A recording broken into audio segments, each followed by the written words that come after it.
The honourable member for Dartmouth South. Mr. Speaker, my question is for the Minister of Education. The much maligned Raising the Bar report contains a number of factual errors which have been widely reported on.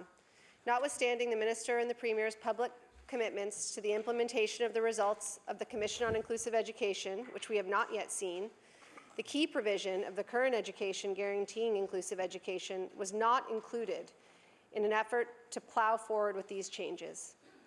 Mr. Speaker, what reassurance can the Minister possibly provide to Nova Scotians that additional mistakes have not been made? The Honourable Minister of Education.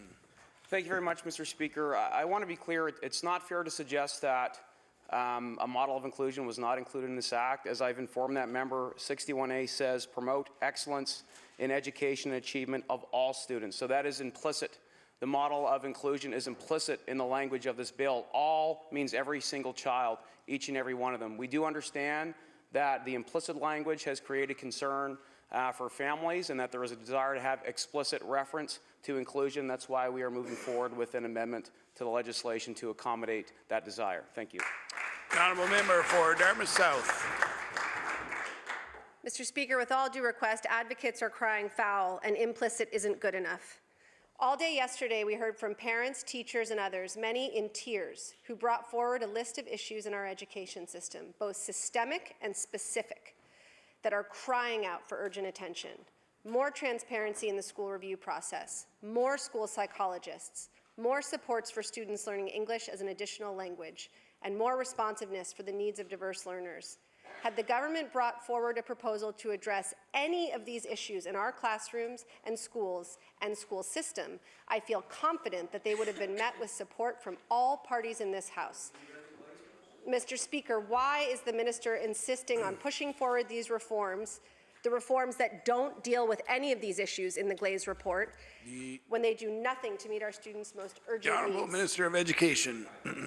Thank you very much, Mr. Speaker. In fact, more resources into the classroom, better education for rural students, a better capital planning process, all of those things that the member referenced are in the Raise the Bar report and are recommendations that have come forward from Dr. Glaze herself. People miss the report in its entirety because people have been focused on the controversial recommendations around a college, around administrators coming out of the union. But, Mr. Speaker, despite those two things, which we actually believe are important objectives to move towards, in fact, this report has helped us chart a course for many of the issues that member brought up. Furthermore, we're moving forward with the report on inclusive education that will be coming out at the end of March, Mr. Speaker. And the fact is that having a more streamlined administrative model that is unified from one part of this province to the other will help ensure the smooth transition into that new model as well.